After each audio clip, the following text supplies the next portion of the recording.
खसूसी नशरियात मेरा घर मेरी जन्नत, घर रहिए महफूज रहिए में आपको खुशामदीद कहेंगे। मैं हूँ हुमा मलिक और मेरा साथ देंगी नाहिद चौधरी।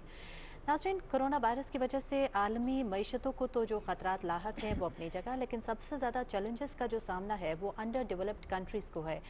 और being an under developed country, वज़ीर-ए-आज़म इमरान खान की जानिब से जो लॉकडाउन में नरमी का फ़ैसला किया गया है वो यकीनन वज़ीर-ए-आज़म और काबीना की इसी सोच का आकास है कि छोटे तबके को और मज़दूर तबके को जो यौमी उजरत पर कमाने वाले हैं उनकी मुश्किलात का थोड़ा सा हल निकाला जा सके और छोटे कारोबारों को चलाया जा सके ताकि मईशत का ये जो पहिया है ये रवां दवा रह सके। लेकिन इस मईशत के पहिए को रवां दवा रखने के लिए अब यकीनन जो सबसे ज़्यादा जिम्मेदारी आयद होती है वो हम पर यानी आवाम पर और कारोबारी बरादरान पर होती है, ताकि ये हुकूमत ने जो फ़ैसला किया है इसके मौसर जो है वो नताइज सामने आ सकें। लेकिन अगर ऐसा ना किया गया, एहतियाती तदाबीर पर अमल ना किया गया तो हालात इसके बरक्स भी हो सकते हैं। जैसा कि हमने बाहर यूरोपियन ममालिक में भी देखा कि अगर इसको संजीदगी से ना लिया गया तो बहुत सारे मसाइल भी पैदा हो सकते हैं। और जैसा कि वर्ल्ड हेल्थ ऑर्गेनाइजेशन की जानिब से भी ये ख़बरदार किया गया है कि जिन कंट्रीज़ में इसका ग्राफ अभी नीचे नहीं आया ऊपर जा रहा है उनको नरमी नहीं लानी चाहिए, लॉकडाउन में इतनी जल्दी नहीं करनी चाहिए। लेकिन फिर भी हुकूमत की जानिब से ये थोड़ा सा रिलीफ दिया गया है ताकि आपके कारोबार जो हैं वो चल सकें। और माह रमज़ान है नाजरीन, तो जितना हो सके इनफरादी और इज्तमाही तौर पर जो है वो मदद का सिलसिला भी जारी रखें, हुकूमत का साथ दें और इस्तात के मुताबिक अपने गरीब बहन भाइयों की मदद भी करें। हो सकता है कि नाहिद इस दफ़ा ईद जो है हमारी वो भी गले मिलने के बगैर ही मनाई जा सके, लेकिन फिर भी ऐसा ही होगा, तो ऐसा ही होगा। लेकिन फिर भी आपने जो है जो एक्सपेक्टेड केसेस हुमा जो बात की जा रही थी, इस वक्त जो स्पाइक हमें नजर आ रहा है वो एक्सपेक्टेड था। इसके हवाले से तैयारियां भी की जा रही थी। लॉकडाउन में जो नरमी हुई वो भी हमने देखा। हमारे यहाँ उस तरह से लॉकडाउन रहा भी नहीं, उतनी सख्ती की नहीं गई, इसलिए कि तरक्की पजीर ममालिक में जाहिर है कि और बहुत सारे मसाइल होते हैं, मौशी मसाइल होते हैं, उनको भी हमें देखना होता है कि किस तरह से आप इन सारे इश्यूज़ को कैसे आपने निमटना है। अभी भी हमने देखा कि जो नरमी देखने में आई है कुछ लोग बड़े एतराज़ात कर रहे हैं, लेकिन अगर इसका बखौर जायज़ा लिया जाए तो ये कंस्ट्रक्शन इंडस्ट्री से रिलेटेड जो सारी इंडस्ट्रीज़ हैं उनको जो है मेनली उनको खोला गया है और बाकी जो छोटी दुकानें हैं, गली मोहल्ले की दुकानें हैं, वो उनको खोला गया है ताकि आम लोग जो हैं वो ज़्यादा परेशानी का शिकार ना हो। बड़े जो मॉल्स हैं, रिटेल सेक्टर, वो अभी तक बंद है। बहरहाल इस हवाले से मजीद अपडेट्स जो हैं वो हम आप तक पहुँचाते रहेंगे कि इस वक्त गवर्नमेंट क्या इकदाम कर रही है और क्या होना चाहिए और आवाम की तरफ से क्या रद्द-ए-अमल आ रहा है जो इनफरादी जिम्मेदारी की बात की जा रही है। जी बिल्कुल। तो अभी कुछ गेस्ट हमें ट्रांसमिशन में हुमा ज्वाइन कर रहे हैं, उनका हम इंट्रोडक्शन करवा देते हैं अपने नाज़रीन के साथ। सलमान जावेद साहब इस वक्त हमें ज्वाइन कर रहे हैं, डायरेक्टर हैं maritime study forum, geopolitical analyst और कमेंटेटर हैं। बहुत शुक्रिया सलमान साहब आपका हमें ट्रांसमिशन में वक्त देने के लिए। इनके साथ हमें ज्वाइन कर रहे हैं वीडियो लिंक पे शफीक अहमद साहब। शफीक साहब जो हैं वो इकनॉमिक इम्पैक्ट के हवाले से भी बात करेंगे और अगर ओवरऑल बात की जाए पाकिस्तान, इंडिया, अफगानिस्तान, ये सारी जो है इस पर बड़ी अबूर हासिल है इनको, इनका बड़ा इस पर बड़ी ग्रिप है, इस हवाले से भी इनसे बात करेंगे। एक जियोपॉलिटिकल जो एनालिसिस है वो भी हम इनसे लेंगे। सबसे पहले मेरा ख्याल है कि सलमान जावेद साहब को हम गुफ्तगू में शामिल कर लेते हैं कि सलमान साहब अस्सलाम वालेकुम, आप मुझे सुन रहे हैं? पहले तो ये कंफर्म कर लें। जी जी बिल्कुल आवाज़ आ रही है मुझे। सलमान साहब, अभी कोरोना के हवाले से जो तब्दीलियां पूरी दुनिया में रूनमा हो रही हैं और ये कहा जा रहा है कि 9/11 से ज़्यादा तब्दीलियां जो है वो एक्सपेक्टेड हैं कि दुनिया जो है मुकम्मल तौर पर तब्दील होकर रह जाएगी। सर, आपकी नज़र में इस वक्त ये जो तब्दीलियां रूनमा हो रही हैं आप इसको कैसे देख रहे हैं? किस कदर बड़ी तब्दीली है जो आगे होने जा रही है? जिस तरह 9/11 के बारे में अब कहा जाता था कि एक प्री 9/11 का दौर था और एक पोस्ट 9/11 का दौर था, यानी दुनिया जो है वो दो हिस्सों में तकसीम हो गई थी 9/11 के हवाले से। जी जी। इसी तरीके से जो ये कोविड-19 है या कोरोना जिसको हम कहते हैं, इसका भी यही बिल्कुल बैन ही यही मामला है कि अब एक कोरोना कोविड-19 से पहले की दुनिया और एक उसके बाद की दुनिया, और दुनिया चेंज होने नहीं जा रही बल्कि दुनिया चेंज हो चुकी है। इसकी वाज़ेह एग्जांपल तो इस वक्त मैं और आप इस वक्त स्काइप के ऊपर बैठे हैं, स्टूडियो में नहीं बैठे हुए और यहाँ से बैठ के अपनी ट्रांसमिशन कर रहे हैं। कमोबेश तकरीबन अब यही मामला तकरीबन तमाम दुनिया के अंदर इस वक्त अडॉप्ट किया जा रहा है। अभी कल रात ही मेरे सामने एक बात सामने आई कि एक साल पहले तक या कोरोना के आने से पहले तक दुबई के अंदर बहुत बड़े बड़े जो इवेंट्स होते थे उनमें से एक इवेंट ये होता था जिसमें बहुत दुनिया के जो बड़े बड़े जैसे मर्सिडीज है या कोई और बड़ी दुनिया के जो सीईओ हैं उनको बुलाया जाता था और वहाँ पे जाने के लिए, यानी सिर्फ उस इवेंट के अंदर जाने के लिए आपको 3,000 3,500 पाउंड का एक टिकट लेना पड़ता था, पास लेना पड़ता था, फिर आप वहां जाते थे। ठीक है। अभी वो सारा का सारा इवेंट उन्होंने उठा के ऑनलाइन कर दिया, और सिर्फ उस ऑनलाइन जो जगह है, यानी आप अगर मैंने उसमें वहां पे जाने पार्टिसिपेट करने के लिए, तो उसके लिए वो 10-10 हज़ार डॉलर, 15-15 हज़ार डॉलर का एक टिकट दे रहे हैं। तो जो बिजनेस है वो चेंज हो रहा है, जो दुनिया के कंडक्ट है वो चेंज हो रहा है, ट्रांसफॉर्मेशन जो है वो दुनिया की चेंज हो रही है। एक डिजिटल रेल्म की बात हो रही थी कोविड-19 से पहले भी, उसके अंदर एक बहुत रैपिड चेंज आया कि वो उस तरफ दुनिया बहुत तेजी से जा रही है। इकोनॉमिक इम्पैक्ट ऑब्वियसली इसका बहुत ज़्यादा है, जिस तरह आपने अपने इंट्रोडक्शन में भी थोड़ा सा बात की कि बहुत सारी दुनिया की जो इकोनॉमिक इंडिकेटर्स हैं वो बता रहे हैं कि एक रिसेशन जो है वो उसकी तरफ दुनिया जो है वो कलेक्टिवली शायद जा रही है। यूरोप का अगर आप बात करें तो बेशतर उनकी जो इकोनॉमी थी वो टूरिज्म के ऊपर खड़ी हुई थी, बिल्कुल। वो बहुत बुरे तरीके से हिट हुई है। मिडल ईस्ट की टूरिज्म की इंडस्ट्री बहुत बुरे तरीके से हिट हुई है। तो ये तमाम चीजें जो हैं वो हमारे सामने आ रही हैं। तो कुछ उसके प्रोज हैं, कुछ उसके कॉन्स हैं। दुनिया जो है अलबत्ता उसके अंदर बहुत तेजी से उसको अडॉप्ट कर रही है इन चेंजिंग्स को। पाकिस्तान के अंदर ये प्रोसेस शायद इस वजह से स्लो है कि यहाँ पे अभी तक इसका इम्पैक्ट जो है वो ठीक है उस हार्शली जो है वो तरीके से नहीं आया। सलमान साहब, इसमें जी हम जरा डिटेल में बात करेंगे कि पाकिस्तान किस हद तक तैयार है इन सारी चेंजिंग्स को अडॉप्ट करने जी के लिए, जी हमारी तैयारी क्या जी जी है। डॉक्टर मुमताज़ अहमद साहब ने भी हमें ज्वाइन किए हैं, कंसल्टेंट माइक्रोबायोलॉजिस्ट हैं, इनसे बात कर लेते हैं। शफीक साहब भी अभी कुछ ही देर में हमें ज्वाइन कर लेंगे, उनको भी हम इस गुफ्तगू में शामिल कर लेंगे। डॉक्टर मुमताज़ साहब की तरफ जाऊँगी। सर, इस वक्त जिस स्पाइक की बात की जा रही है, इस वायरस की हैयत के हवाले से मैं ये चाहूँगी कि आप हमें बताएं। इंडिया के हवाले से बात की जा रही है कि जून जुलाई में स्पाइक हमें देखने में नजर आएगा, और मई के हवाले से ये पेशन गोई की जा रही थी, प्रिडिक्ट किया जा रहा था कि पाकिस्तान में जो है वो स्पाइक होगी। आप इसको कैसे देख रहे हैं, और एग्जैक्ट सिचुएशन इस वक्त क्या है, हम किस फेज में हैं, किस स्टेज पर खड़े हैं इस वक्त? जी जी, बहुत बहुत शुक्रिया। असल में ये है कि अभी चूंकि ये जो एपी कर्व है ये अभी असेंडिंग जा रही है, तो इसलिए मेरे ख्याल में हम सारों को बहुत मोहतात होने की जरूरत है। ओके। मेरा तो ख्याल ये कि लॉकडाउन की तरफ खत्म करना तो जाहिर है ये गवर्नमेंट की थोड़ी मजबूरी मजबूरी भी है, थी, बिल्कुल। और इस तरफ लंबा अरसा माशियत का पहिया भी साथ साथ चलना चाहिए। तो इसको थोड़ा मरहला वाइज अगर जो है ना खत्म किया जाता तो शायद ज्यादा अच्छा है, क्योंकि ये जो असेंडिंग कर्व जब तक हम जा रहे हैं तो इससे जो है ना आगे खासे सारे केसेस बढ़ने का खतरा भी मौजूद है। तो लेकिन मैं समझता हूँ कि अब हुकूमत से ज्यादा आवाम की ज्यादा जिम्मेदारी आ गई है। मैं समझता हूँ कि उनको खुद अब इस बीमारी के हवाले से खासी अवेयरनेस मीडिया ने भी मुहैया की, गवर्नमेंट ने भी मुहैया की, और हेल्थ डिपार्टमेंट ने भी जो है ना जितना कुछ हो सकता था उन्होंने किया। इसी तरह से इंटरनेशनल ऑर्गेनाइजेशन जैसे WHO है, CDC है। तो अब लोगों के ऊपर ज्यादा जिम्मेदारी है कि वो किस हद तक अपने अपने ऊपर इन पाबंदियों को लागू करेंगे, ठीक है। जिसमें सोशल डिस्टेंसिंग है, पुरहजूम जगहों पे जाने से ग्रेज करना है, और इसी तरह से बाजारों के अंदर रश वाली जगहों से ग्रेज करना है, और जो हाथ हैं उनको फ्रीक्वेंटली साफ पानी और साबुन से फ्रीक्वेंटली वॉश करना है। तो लोगों की अब जिम्मेदारियां ज्यादा हैं आई, और हम उम्मीद करते हैं कि अब लोगों में इतनी अवेयरनेस आ जानी चाहिए। तो ईद ईद की बात आपने की थी, मेरा इस हवाले से ये मौक़िफ़ है कि जी जिंदगी रहेगी तो जिंदगी की रौनकें भी बहाल रहेंगी। तो लोगों को इस मैसेज की तरफ जरा करना चाहिए, खैर हुई, सेहतें रहीं, जिंदगी रहीं, तो ईदें आती रहती हैं।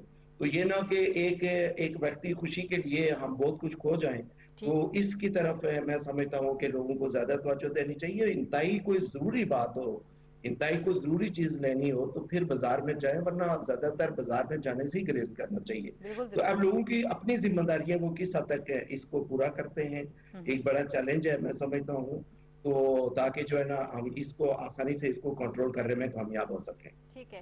डॉक्टर साहब, आप चूंकि खुद माइक्रोबायोलॉजिस्ट हैं, मैं ये जानना चाहूंगी, जैसे कि नाहिद ने भी पहले सवाल किया कि इस वायरस की हैयत क्या है, यानी इस वायरस को अब तक आप कितना समझ पाए हैं, कुछ शेयर कीजिएगा।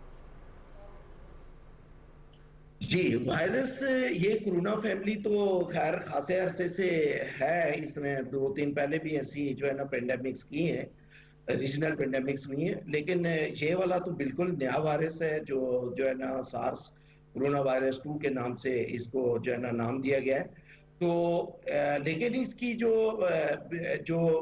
इसकी नेचर है वो ये है कि ये कांटेक्ट और ड्रॉपलेट, ये दो इसके रूट्स हैं जिससे इसकी ट्रांसमिशन होती है। ठीक तो है। कांटेक्ट मीन ये है कि जी जब आप जो है ना मतलब बस में, बाजार में, दुकान में, किसी जगह एक दूसरे से आप जो है ना मेल जोल ज्यादा रखेंगे, इसके फैलने का खतरा है। इसी तरीके से पार्टिकुलरली 3 फीट के अंदर का जो कांटेक्ट है, वो बात करने से, खांसी करने से, जुकाम से, चीखें मारने से भी इसका जो है ना ठीक वो है, फैलाव यानी एक होता है। ये तो गलतफहमी ये भी पाई सारे जा रही थी कि मैकेनिज्म को हवा में भी मौजूद रहता अब है, लोगों इससे में मैं गलतफहमी को समझता हूँ ज़रा कि दूर इतनी कीजिएगा। अवेयरनेस आ गई है कि इसको क्या क्या एहतियाती तदाबीर कर देनी चाहिए ताकि इसकी ट्रांसमिशन एक बंदे से दूसरे बंदे में न हो। मैं समझता ठीक है। हूँ कि जाहिर है ये जो पीसीआर है, ये लैब टेस्टिंग है, ये भी इस वक्त जो है ना मतलब हर बंदे का टेस्ट करके देखना थोड़ा सा मेरे मैं समझता हूँ इस मरहले पे मुश्किल है, हम्म। नहीं हो सकता। तो सबसे बेहतर जो एहतियात वो ये है कि हर बंदे को ये समझे कि जी वो बीमार नहीं भी है, लेकिन वो इस वायरस को ट्रांसमिट दूसरे में कर सकता है। ठीक तो है। अगर बिल्कुल इस सही। पॉइंट ऑफ व्यू से देखें, हम एहतियात करें, तो मेरे ख्याल में बहुत सारा बचाव हो सकता है। बिल्कुल सही। डॉक्टर मुमताज़, आपकी जानिब हम दोबारा आएंगे। सलमान जावेद साहब, आपका रुख करूंगी मैं और जानना चाहूंगी, जैसे कि आपने पहले भी बात की कि तमाम जो है आलमी मईशतें इस वक्त वेंटिलेटर पर हैं, लेकिन अगर लेट्स से अमेरिका अगर रिसेशन में जाता है तो आलमी मईशतों पर इसका क्या असर पड़ेगा? जिस तरह मैंने पहले आपको बताया कि इकोनॉमिक इंडिकेटर्स तो इस तरफ इशारा कर रहे हैं कि एक रिसेशन जो है वो हमें हिट कर सकता है अगर इसको जल्दी इसको इन्होंने एड्रेस ना किया सारे इशू को। अमेरिका या वेस्टर्न कंट्रीज, अमेरिका को छोड़ते हुए जो ज़्यादातर यूरोपियन कंट्रीज हैं, वहाँ पे आपने, जैसे मैंने पहले भी बात की कि वहाँ पे जो उनकी टूरिज्म इंडस्ट्री वो बहुत बड़ी इंडस्ट्री थी और उसके ऊपर उनकी इकोनॉमी का बहुत रिलाया था, ठीक वो है। बहुत बुरे तरीके से हिट हुई है। मिडल ईस्ट जो है उसके अंदर इस वक्त हम देख रहे हैं कि स्पेशली हमारे साउथ एशिया की साइड से या एशियन कंट्रीज की साइड से बहुत सारे लोग जो हैं वो इमिग्रेंट्स हैं मिडल ईस्टर्न कंट्रीज के अंदर। इस वक्त एक मोहतात जो फिगर है वो ये है कि तकरीबन 15 से 20 लाख लोग जो हैं वो ओवरऑल मिडल ईस्ट के अंदर वो बेरोजगार होने जा रहे हैं जो कि इमिग्रेंट्स हैं। तो ह्यूज अगर वो नंबर। सारे के सारे जो हैं वो बेरोजगार होते हैं और उनको मिडिल ईस्टर्न कंट्रीज ने उनके ममालिक के अंदर वापस भेजती हैं, तो जिन ममालिक की तरफ वो वापस आएंगे उनके ऊपर किस किस्म का बोझ आएगा, बहुत ऑलरेडी बड़ा। जो जहाँ पे अनएम्प्लॉयमेंट है वो बहुत ज्यादा है, तो वो एक अलग थ्रेट जो है वो लूमिंग थ्रेट जो सलमान सामने साहब, है। इसी को तो अगर हम अब रिलेट कर लेते हैं पाकिस्तान के साथ, पाकिस्तान में से में भी जी बहुत सारे लोग जो हैं वो बैरूनी ममालिक से वापस आ रहे हैं। यहाँ पर भी एक बड़ा बोझ हमारी इकोनॉमी पे भी होगा कि उनको हमने कैसे संभालना है, जो इतनी बड़ी तादाद यहाँ पर आ रही है। ओवरऑल जो इस वक्त तब्दीली पूरी दुनिया में रूनमा हो रही है, अब इस पॉइंट पर आ जाते हैं कि हम कितने तैयार हैं, हमारा होमवर्क क्या है, क्या हमें आगे करना है, क्या कहेंगे आप इस पे? देखें, जिस तरह पहले भी बात हुई थी कि पाकिस्तान जो है क्या इन सारी रैपिड चेंजिंग्स के लिए तैयार है कि नहीं है। एक तो ये कि पाकिस्तान की इकोनॉमी ऑलरेडी जो है वो बहुत ज़्यादा स्ट्रॉन्ग इकोनॉमी नहीं थी, ना कोई बहुत ज़्यादा ग्रोइंग इकोनॉमी थी, और बिल्कुल। उसके ऊपर से फिर ये कोविड का जो क्राइसिस आ गया तो उसके से और एक स्ट्रेस जो है हमारे ऊपर है। कुछ हमें रिलीफ ज़रूर मिले IMF की तरफ से, वर्ल्ड बैंक की तरफ से, कुछ हमें दोस्त ममालिक की तरफ से, लेकिन वो काफ़ी नहीं है। हमारी जितना पॉपुलेशन है, जो हमारे रिसोर्सेज का जो स्कैरसिटी है, उसकी वजह से पाकिस्तान का एक जो डेफिसिट है वो इतने आसानी से जो है वो उसका वैक्यूम जो है वो फिल इन नहीं होगा। तो डेफिनेटली अगर बाहर से भी लोग वापस आना शुरू होते हैं और ऑलरेडी एक वीक इकोनॉमी है, तो हम लोग एक उसमें क्राइसिस की तरफ, एक अलग किस्म के क्राइसिस की तरफ जा सकते हैं। लेकिन ये जो हुकूमत ने फैसला किया है, जहाँ इसके कॉन्स हैं यानी जहाँ इसके डिमेरिट्स हैं, जैसा डॉक्टर साहब ने इसके बारे में अभी बात भी की, इसी तरीके से वहाँ पे आपकी एक मजबूरी भी है कि आप फुल लॉकडाउन से स्मार्ट लॉकडाउन की तरफ जाना शुरू करें, ठीक ताकि है। इकोनॉमी का जो पहिया है वो आहिस्ता आहिस्ता चलना शुरू हो और बिल्कुल मईशत का जो पट्टा है वो बिल्कुल बैठ ना जाए। तो पाकिस्तान के पास शायद, या साउथ एशियन कंट्रीज जितनी भी हैं, उनके पास शायद ये इसके अलावा और कोई चॉइस है भी नहीं कि वो फुल लॉकडाउन से स्मार्ट लॉकडाउन की तरफ जाना शुरू करें और मईशत को कुछ ना कुछ धक्का जरूर देना शुरू करें। अदरवाइज हम यूरोपियन कंट्रीज से अपने आप को इसलिए कंपेयर नहीं कर सकते क्योंकि हमारे जीडीपी में और उनके जीडीपी में जमीन बहुत आसमान का फर्क है, हमारी बहुत फर्क है। पॉपुलेशन में और उनकी पॉपुलेशन में जमीन आसमान का फर्क है। तो हमारा कंपैरिजन उनसे बनता नहीं है। हमारा ठीक। अपने जो डोमेस्टिक या रीजनल जो कंट्रीज हैं उनसे कंपैरिजन बनता है। और चाइना की मिसाल हमारे सामने है, बावजूद इसके कि वो एक इकोनॉमिक सुपर पावर है, लेकिन भारत चूंकि वो एक एशियन कंट्री है और हम उससे उसके बहुत करीब हैं, तो हम उनके मॉडल को अडॉप्ट करते हुए यहाँ पे कुछ ना कुछ इम्प्लीमेंटेशन जो है वो कर सकते हैं। ये जो बड़ी नेशनल हम गवर्नमेंट आपने बात की है। सलमान साहब, आपकी तरफ दोबारा वापस आएंगे कि चाइनीज मॉडल को किस हद तक हम यहाँ पर रेप्लिकेट कर सकते हैं या उसको अडॉप्ट कर सकते हैं, क्या तब्दीलियाँ उसमें हो सकती हैं, ये एक बड़ा इंपॉर्टेंट पॉइंट है, इस पर हम बात करेंगे। डॉक्टर मुमताज़ साहब की तरफ जाऊंगी। डॉक्टर साहब, आप ज़्यादा एहतियात की तरफ जो है वो बात कर रहे हैं। जो घरों में रहने वाले लोग हैं उनके लिए क्या आप एहतियात सजेस्ट करते हैं? आप जैसे हम सब जानते हैं कि घरों से बाहर नहीं जाना चाहिए, बहुत एहतियात करें, अपने हाथ धोएं, मास्क इस्तेमाल करें, ग्लव्स पहने, तो स्पेसिफिकली घरों में रहने वाले लोगों के लिए। और दूसरा, आप वायरस के हवाले से जो बात कर रहे थे, जो मुख्तलिफ सरफेस होती है उसके ऊपर कितनी देर तक ये जो है वो रहता है, या फिर हवा में जो है कितनी देर तक ये मुअल्लक रह सकता है, जो एक मिथ्स बहुत सारी बल्कि आ रही हैं, बल्कि ये भी कहा जा रहा है कि ये गर्म मौसम में जो है ये ख़त्म हो जाएगा। कुछ रिसर्च हमने देखा अमेरिका से भी आई, चाइनीज़ जो रिसर्चर्स हैं उन्होंने भी कहा कि गर्म मौसम में ये ख़त्म हो जाएगा। ये कुछ 2-3 चीज़ें मैं चाहती हूँ कि इनको एक्सप्लेन कर दें सर आप। जी जी, बहुत बहुत शुक्रिया। ये जो बेसिकली इसका जो इन्वायरमेंटल सर्विसेज के ऊपर इसका सर्वाइवल है, ये डिपेंड करता है कि जी इन्वायरमेंट का टेम्परेचर कितना है और ह्यूमिडिटी कितनी है। ये जो कहते हैं कि जी समर में खत्म तो बिल्कुल शायद ना हो सके, सही बात तो ये है, लेकिन इसका जो बेसिकली रेट्स इस लिहाज से कम हो जाएंगे कि जो इन्वायरमेंटल इसकी जो सर्वाइवल है वो कम हो जाएगा। फर्ज किया कि जी 8 घंटे वायरस किसी सरफेस के ऊपर रहता था, जी। तो शदीद गर्मी में वो कम होके मुमकिन है 2 घंटे तक आ जाए या 1 घंटे तक आ जाए। इस वजह से ये केसेस कम होंगे। लेकिन जो एक बंदे से दूसरे में लगना है, और बॉडी टेम्परेचर तो आपको पता है कि वो सर्दियों गर्मियों में कोई वो बहुत ज्यादा चेंज नहीं होता, जहाँ पे असल वायरस ये जो है ना वो बीमारी पैदा करता है, तो बंदे से बंदे पे लगने का अमल इसका चलता रहेगा। लेकिन सर्विसेज के थ्रू जो इसकी ट्रांसमिशन है वो डेफिनेटली कम होगी। दूसरी बात ये है कि आपने पूछा कि जी हवा में कितनी देर तक ये मालक रहता है। इसमें बेसिकली जैसे मैंने आपको पहले कहा कि जी ये कांटेक्ट से फैलता है और दूसरा ड्रॉपलेट से फैलता है। ड्रॉपलेट मीन के उसका जो जो साइज है, जो ड्रॉपलेट का साइज है, वो कहते हैं कि 5 माइक्रोन मीटर से ज्यादा का होता है। तो वो ज्यादातर साइंटिस्ट यही कहते हैं कि ये 3 फुट के अंदर अंदर इसने गिर जाना है। तो इसीलिए जो फिजिकल डिस्टेंसिंग है उसका जो मिनिमम जो डिस्टेंस है वो दैट इज 3 फीट। 3 फीट के अंदर अगर होगा तो इन्फेक्शन दूसरे बंदे से लगेगी। 3 फीट से जो बाहर हैं वो लोग महफूज हैं। वो जो ज्यादा देर जो वायरस या बैक्टीरिया जैसे माइक्रोबैक्टीरियम टीबी है उसको कहते हैं एयरबॉर्न ट्रांसमिशन। वो जो है एयरबॉर्न वाले जो पैथोजेंस है वो लंबा अरसा हवा में सस्पेंडेड रहते हैं, इसीलिए वो दूर तक इन्फेक्शन काज कर सकते हैं। तो ये जो वायरस है इसके लिए ज्यादातर अभी जो है ना जो कंसेंसस है साइंटिस्ट के वो यही है कि कांटेक्ट और ड्रॉपलेट से है। तो यानी अगर 3 फीट के अंदर अंदर अगर कांटेक्ट होता है तो इसके दूसरे बंदे में ट्रांसमिशन होने के खतरा मौजूद है, लेकिन 3 फीट से बाहर जो है ना ज्यादा चांसेस कम हो जाते हैं। ठीक है, बहुत शुक्रिया डॉक्टर मुमताज। जी जी डॉक्टर साहब, बहुत शुक्रिया। डॉक्टर मुमताज अहमद साहब हमारे साथ मौजूद थे, कंसल्टेंट माइक्रोबायोलॉजिस्ट। सलमान साहब हमारे साथ मौजूद हैं। सलमान जावेद साहब, सर आप हमारे साथ ही रहिएगा, हम मजीद आगे बढ़ाएंगे गुफ्तगू के सिलसिले को। जो इकोनॉमी की हम बात कर रहे हैं या ओवरऑल जो इस वक्त तब्दीलियाँ हम देखने में आ रहे हैं, पूरी दुनिया जो है जिन तब्दीलियों से गुजर रही है, और पाकिस्तान के हवाले से हम बात कर रहे हैं कि क्या पाकिस्तान जो है वो मुतहम्मिल है इन तब्दीलियों का, क्या हमने क्या तैयारी करनी है, इस वक्त तक हम कितने प्रिपेयर हैं कि कैसे हम इनको अडॉप्ट करेंगे।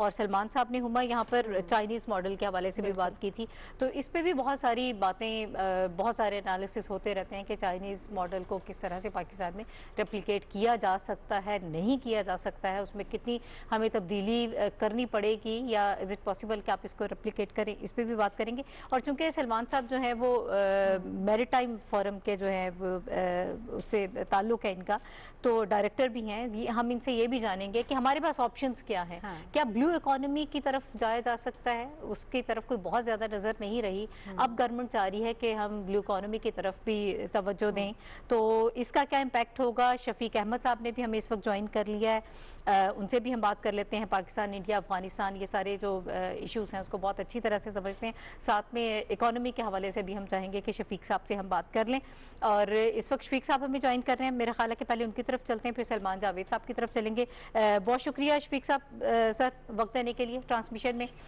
सबसे पहले मेरा ख्याल है कि थोड़ा सा इकोनॉमी के हवाले से बात हो जाए कि इकोनॉमिक इम्पैक्ट जो है इन सारी तब्दीलियों का, वो पाकिस्तान में आप क्या देख रहे हैं? किस किस्म का इम्पैक्ट आपको नज़र आ रहा है यहाँ पर?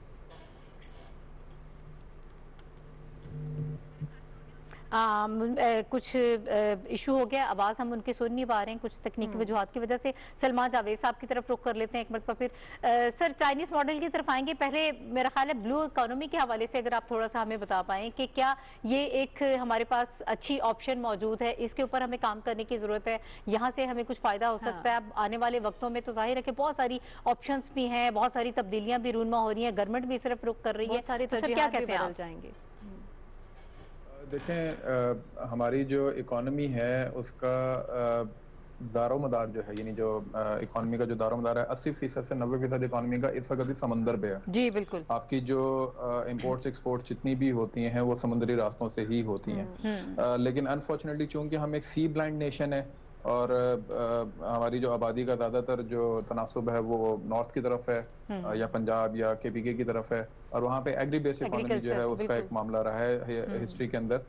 तो समुंदर की तरफ शायद हमारा इतने तवज्जो नहीं थी, लेकिन चूंकि जिस तरह आपने कहा कि इस हुकूमत ने बाकायदा एक मिनिस्ट्री जो है उसको नाम दिया है मैरीटाइम मिनिस्ट्री का, और blue economy, year of the blue economy इसको बल्कि कहा है इस साल को, तो डेफिनेटली इसके अंदर एक बहुत बड़ा पोटेंशियल है। आपने देखा होगा कि इवन प्राइम मिनिस्टर ने भी यही किया था कि उन्होंने जब पोर्ट्स शुरू में एक प्रोविंशियल गवर्नमेंट ने बंद की थी, तो उन्होंने वो पोर्ट जाके दोबारा खुलवा दी थी, और वो इसलिए खुलवाई थी क्योंकि पाकिस्तान मुतहम्मिल नहीं हो सकता कि वो अपनी एक लॉकडाउन भी करे, चाहे स्मार्ट लॉकडाउन या पार्शियल या फुल लॉकडाउन, और साथ ही साथ अपनी पोर्ट्स को भी बंद कर दे। तो चाइनीज मॉडल के अंदर जैसे हमने बात की थी, तो चाइनीज ने अपनी पोर्ट्स को बाकायदा सैनिटाइज की है, पूरा एक प्रोसेस है बहुत बड़ा।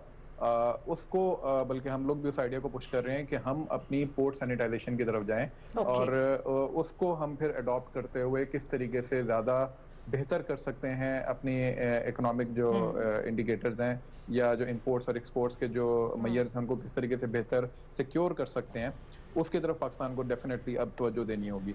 अदरवाइज होगा क्या कि पाकिस्तान की इस वक्त मैन्युफैक्चरिंग हो या पाकिस्तान की सर्विसेज इंडस्ट्री हो, वो बहरहाल इस कोविड की वजह से काफ़ी, इससे पहले भी और अभी इस कोविड की वजह से भी काफ़ी जो है वो नुकसान के अंदर जा चुकी है।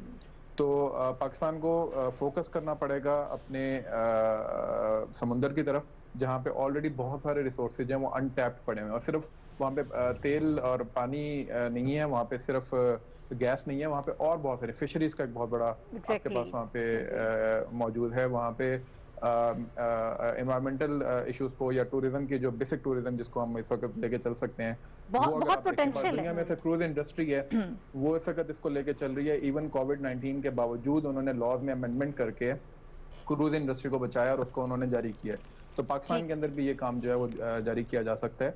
तो इस वक्त बहुत सारे ऑप्शंस हैं जिसको अडॉप्ट करते हुए पाकिस्तान जो है वो अपने आप को सस्टेन कर सकता है। डेफिनेटली उसमें आपको छोटे यानी शॉर्ट टर्म, मीडियम टर्म और लॉन्ग टर्म गोल्स बनाने पड़ेंगे, लेकिन इमीडिएट जो है वो आपको कुछ मेजर्स ऐसे लेने पड़ेंगे जिसकी वजह से मुकम्मल स्ट्रैटेजी जो है वो इसके लिए हमें बनानी पड़ेगी, और एक ऐसी अप्रोच के तहत आना चाहिए हमें जो एक होलिस्टिक अप्रोच हो जिसके तहत फायदा हो सके। शफीक साहब की तरफ जाते हैं, शफीक साहब से राब्ता हमारा डॉक्टर सलमान जावेद का शुक्रिया अदा करते हैं। सर बहुत शुक्रिया हमारे साथ रहने के लिए। सलमान साहब हमारे साथ मौजूद हैं अभी, शफीक साहब की तरफ चलते हैं। और शफीक साहब, जैसे मैंने पहले कहा कि इसका इम्पैक्ट ये सारा इस वक्त जो सारी सिचुएशन कोविड-19 के बाद हमें नजर आ रही है, पूरी दुनिया जो है इससे मुतासिर हो रही है, पाकिस्तान को किस तरह से आप देख रहे हैं कि किस हद तक हम इससे मुतासिर हुए हैं, हमारे पास क्या ऑप्शंस हैं? कुछ सलमान जावेद साहब भी कुछ ऑप्शंस की बात कर रहे थे, तो सर आपका पॉइंट ऑफ व्यू क्या है इस पे? आपके नुक्ते नजर में क्या ऑप्शंस होंगी हमारे पास?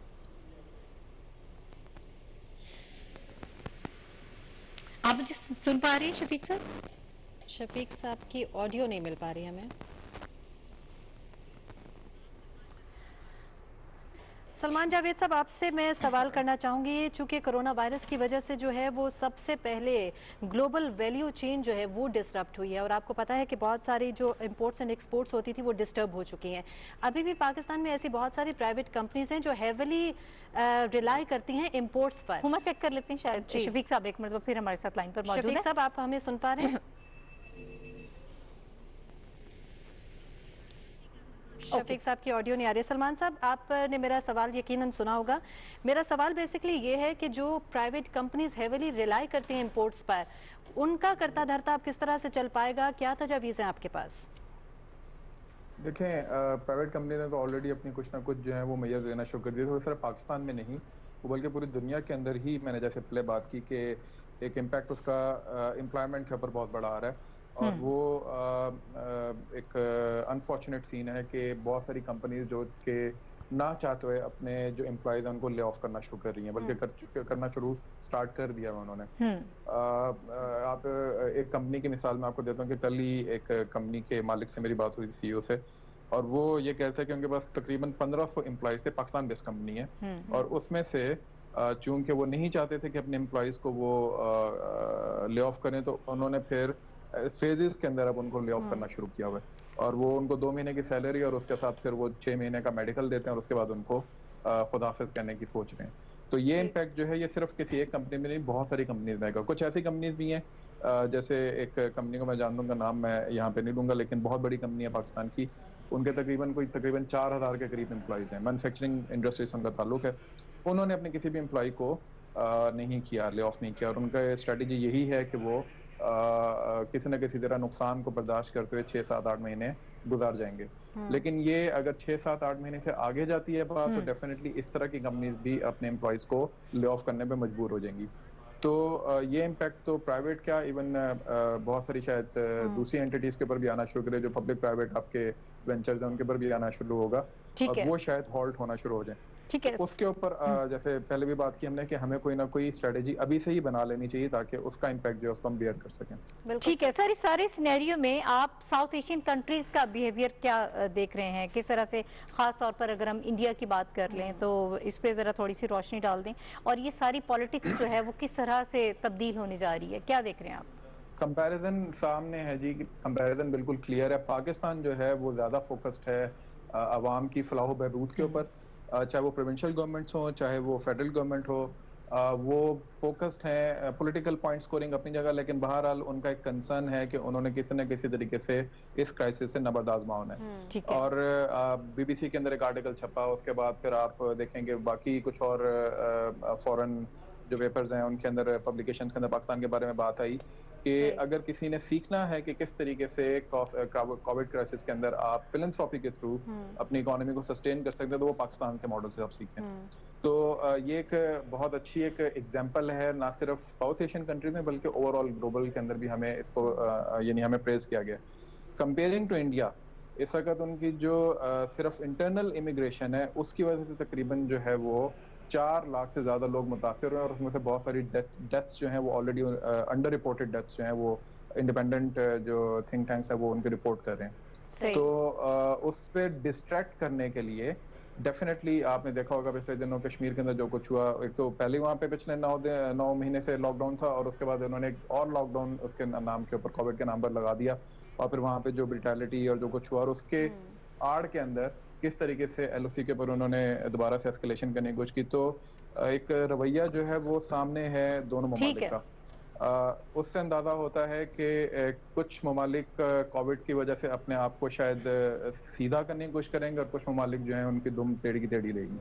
ठीक है, बहुत शुक्रिया सलमान जावेद साहब जो हैं वो हमारे साथ मौजूद थे, और ओवरऑल इकोनॉमी के हवाले से भी बात कर रहे थे, और जो सारी इस वक्त सिचुएशन पूरी दुनिया में हमें नज़र आ रही है, और पाकिस्तान की कितनी तैयारी है, पाकिस्तान को क्या होमवर्क करना है। तो बहुत सारा बर्डन जो है इस वक्त हमारी इकोनॉमी पर मौजूद है। कुछ किए जा रहे हैं इकदाम भी इस हवाले से, लेकिन एक बहुत बड़ा चैलेंज यकीनन हुमा ये है, और पोस्ट कोविड-19 एक बड़ा इस चैलेंज को इसको मीट करने के लिए, इसको फाइट करने के लिए हमें बहुत ज़्यादा तैयारी करनी है। आई डोंट थिंक नाहिद कि there would be any post कोविड-19 वर्ल्ड। मुझे लगता है कि अब हमें इसके साथ ही जीना पड़ेगा। और नाज़रीन, जैसा कि अगर अभी मैं आपसे स्टैटिस्टिक्स भी आज की शेयर करूंगी, लेकिन नाहिद हमने देखा कि अगर इस तरह का कोई फाइनेंशियल क्रंच आता है तो हमारे पास भी कोई ऐसा बैकअप होना चाहिए ताकि लोग जो है वो बेरोजगार ना हो सकें, क्योंकि सबसे ज़्यादा हमारा गरीब तबका है और यही तो चैलेंज है। हाँ, यही तो चैलेंज है और है। ये गरीब ममालिक का तरक्की पजीर ममालिक के लिए यही तो मसाइल है जिनसे हमें लड़ना है और इसके लिए इकदाम करने हैं, कोई ऐसी स्ट्रेटजी बनानी है। अब पूरी दुनिया अगर मुतासिर हो रही है इस सारी सिचुएशन में तो फिर तरक्की पजीर ममालिक जो हैं वो तो बहुत दूर की बात है। शफीक साहब ने एक बार फिर उमा में ज्वाइन कर लिया, आई होप हम उनसे बात कर पाएंगे। अस्सलाम वालेकुम शफीक साहब। वालेकुम अस्सलाम, आवाज आ रही है आपको? अब जी जी बिल्कुल, फाइनली हम आपको सुन पा रहे हैं। शफीक साहब, मैं बात कर रही थी कि पाकिस्तान पे जो इम्पैक्ट इसका आप देख रहे हैं, जरा मैं चाहूंगी कि उस पर फौरी अपना आप पॉइंट ऑफ व्यू हमें बता दीजिए। ये माशी इम्पैक्ट कोरोना वायरस का कह रहे हैं, ये डेफिनेटली बहुत ज्यादा है। और जिस तरह आप अभी बात कर रही थी कि हमारे सबसे बड़ा मसला है कि हमारे पास 50 मिलियन के करीब लोग पॉवर्टी लाइन के नीचे हैं। तो जो प्राइम मिनिस्टर का जो फैसला था, जिसको आप स्मार्ट लॉकडाउन कह सकते हैं, it was a very very good decision. देखें, इस मौजूदा इस लॉकडाउन में कम से कम ये फायदा हुआ कि जो बहुत से दिहाड़ीदार लोग थे, स्पेशली रेडियो वाले, दूध बेचने वाले, ग्रोसरी बेचने वाले, उनकी दुकानें समहाउ खुली रही तरीके से। तो ये है कि उसका इम्पैक्ट माशी एज सच वो नहीं आया। वैसे तो ओवरऑल पूरी दुनिया में माशी प्रॉब्लम है और कोरोना वायरस का तो फॉल आउट अभी पता चलेगा कि कितना उसने डैमेज किया है। पाकिस्तान में बहुत डैमेज हुआ है, लेकिन जो गवर्नमेंट के फैसले थे कि इसको बड़े स्मार्ट लॉकडाउन की तरफ लेके गए, it was a very good decision by the way. ठीक है, ये स्मार्ट लॉकडाउन का शफीक साहब बड़ा जबरदस्त डिसीजन था जो सामने आया। अब अगर इससे आगे बढ़े तो जो सोशल रिस्पॉन्सिबिलिटी है उसको आप कैसे देखते हैं? फिर मीडिया का बहुत अहम रोल आ जाता है। मीडिया की रिस्पॉन्सिबिलिटी है कि इस सारे सिनेरियो में सही तरीके से सही चीजें लोगों तक पहुंचाएं, ज्यादा पैनिक क्रिएट ना करें। तो सर इन दो चीजों पर रोशनी डाल दें अगर आप। देखें, पहली बात तो ये है कि हमें एक मॉडल हमारे पास है ईरान का।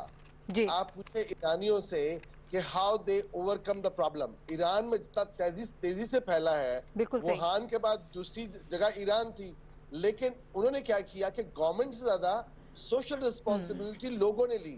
लोगों ने सोशल डिस्टेंसिंग के थ्रू उसको काबू पाया और अल्हम्दुलिल्लाह अब वहां पर काबू में है। इसका मतलब यह कि जिम्मेदारी एक शहरी ने खुद लेनी है। गवर्नमेंट आपको गाइडलाइन दे सकती है, लेकिन एज ए सिटीजन आपने खुद रिस्पॉन्सिबिलिटी शो करनी है। हमारे यहाँ प्रॉब्लम अनफॉर्चुनेटली ये है कि शहरों में तो समहाउ लोग उसको ऑब्जर्व कर रहे हैं, समहाउ, नॉट कंप्लीटली, लेकिन देहातों में ये बहुत मुश्किल है। देहातों में नहीं हो रहा है, क्योंकि मेरा खुद भी ताल्लुक देहात से है, तो मुझे पता है कि वहां पर कोई एक तरीके से करे, लेकिन ओवरऑल इसको बहुत ज्यादा सीरियस नहीं लिया गया। और मैं अभी भी रिक्वेस्ट करता हूँ तमाम लोगों को, जो सोशल डिस्टेंसिंग है उसको जरूर उसको ऑब्जर्व करें, इसलिए कि कल की जो पिक्चर्स शेयर हो रही हैं कि जो पेशावर के बाजारों की हालत थी, लाहौर के बाजारों की हालत थी, कि लॉकडाउन खत्म होने के बाद एक जमे गफीर आ गया है, तो उसको जो SOPs है उसको फॉलो नहीं किया जा रहा अनफॉर्चुनेटली। लिहाजा लोगों को, और जो कि दुकान के लोग हैं, जो कि बिजनेसमैन हैं, उनको चाहिए कि वो बिल्कुल SOP को फॉलो करें और स्ट्रिक्ट करें लोगों को कि भाई ये अगर हमने इसको लॉकडाउन को मतलब अगर हमने बिजनेस करना है तो हमने SOP को फॉलो करते हुए करना है, अदरवाइज लॉकडाउन फिर आ जाएगा, फिर ये मामला खराब हो जाएंगे। और ट्रेडर कम्युनिटी ऑलरेडी इस बात पे बहुत खफा थी कि जी आपने बाजार बंद कर दी, दुकानें बंद कर दी, तो हम खुदा ना खास्ता फिर उधर चले जाएंगे अगर प्रॉपर लॉकडाउन के जो SOPs हैं उस पर उसको ध्यान से उस पर अमल ना किया गया। ठीक है, मीडिया के हवाले से मुख्तसर जी अपना पॉइंट। मीडिया का रोल बहुत इंपॉर्टेंट है। असल में इस पे कंफ्यूजन है। कंफ्यूजन ये है कि बहुत सी चीजें सोशल मीडिया पे आ रही हैं जो कंफ्यूजन क्रिएट भी कर रही हैं, और शायद कुछ मसले हमारे टेस्टिंग में भी है।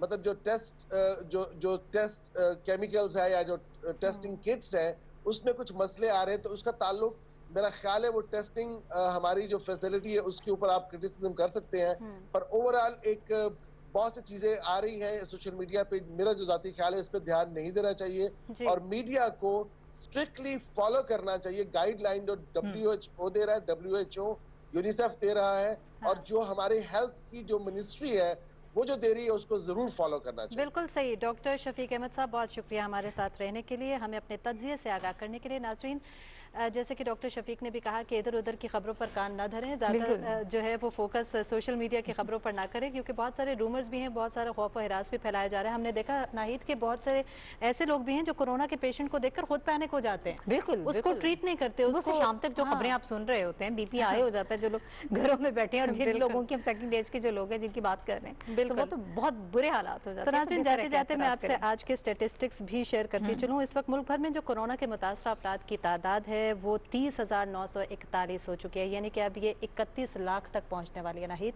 उसके अलावा जो गुज़श्ता 24 घंटे हैं उसके दौरान 1476 नए केसेस जो हैं वो सामने आए हैं, और 8,212 खुशकिस्मती से ऐसे हैं जो सेहतयाब भी हो चुके हैं, लेकिन 667 अफराद जो हैं वो लकमा अजल भी बन चुके हैं। ये बताने का मकसद हरगिज़ ये नहीं होता कि हम आपको डरा रहे हैं या खौफ का शिकार करें, ये बताने का मकसद सिर्फ ये होता है कि आपने इसको गैर संजीदा नहीं लेना, अभी आपने इसको सख्ती से प्रैक्टिस करना है जो हुकूमत की जानिब से SOPs दिए जा रहे हैं। क्योंकि बहुत खुशाइंद बात है कि हुकूमत की जानिब से जो नरमी की गई है लॉकडाउन में, लेकिन इसके जो दूसरे नताइज हैं, जो पसे पर्दा इसके नताइज हो सकते हैं, वो मुमकिन तौर पर बहुत ही ज़्यादा तशवीशनाक हो सकते हैं।